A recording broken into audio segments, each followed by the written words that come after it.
back in the year 1982, a year removed from what some people consider to be probably the best year for the slasher film. This one is called The House on Sorority Row. This is from the MVD Rewind Collection, which gave us a Blu-ray after, was it Shriek Show or Scorpion Release, and one had put out the DVD. I think it was one or the other. Yeah, I could be wrong. It's been so long. But they put the DVD for this out, and of course these guys put out the Blu-ray. It is possible that Scorpion or somebody had released it as well, or Code Red might have put it out on Blu-ray at one point, but MVD definitely give it the treatment that something deserves like this. It's a little bit different. It takes about 30 minutes for things to really get going in this thing. But when you get to that point, it starts getting a whole lot better. The movie opens up showing us a scene that looks like somebody smeared Vaseline over the camera. That's how it looked. And you got this woman having a baby, and this doctor rushes in, and things go wrong, and it is what it is. Fast forward, and then now we're at a sorority house where that woman in question is now the main mother of the sorority house, and the girls have devised a plan to party there, but unfortunately she's there, so she doesn't allow it. A prank goes wrong, somebody dies, and then after that, the girls all start getting picked off one by one in some kind of lackluster kills. There's some okay kills, like the first kill, which isn't even one of the girls. It's pretty good. After that, it's hit and miss. You see some decapitations here and there, or some aftermaths of them. You see some stabbings. You see, some shadowy stuff, but it doesn't necessarily hit that level of slasher like you like, where it's just balls to the wall gore. And I wish that it had done that. But it is what it is. It's entertaining enough. It has some slow parts to it, which all slashers do. There's always that stalk and slash portion of a slasher. This one handles it okay, though.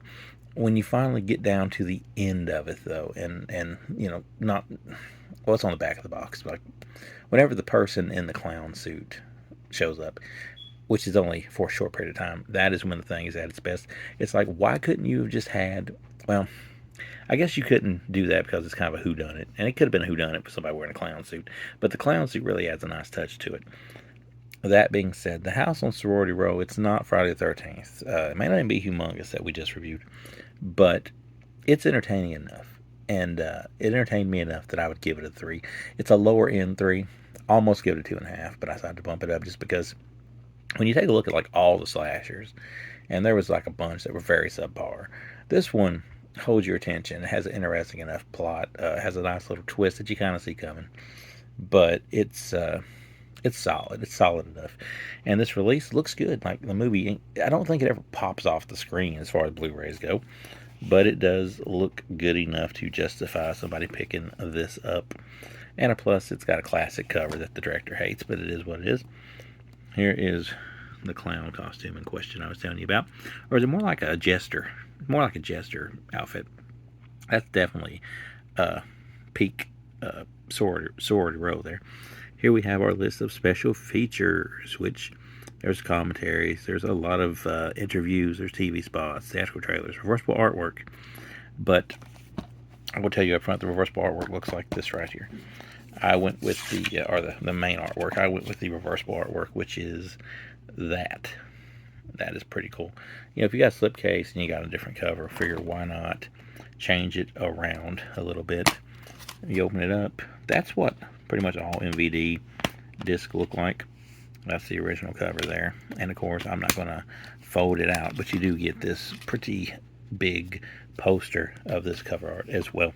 So yeah, as far as early 80s slashers go, peak was Halloween, which Halloween was 70s, but the Halloween sequels were, I guess, kind of peak, or at least well known.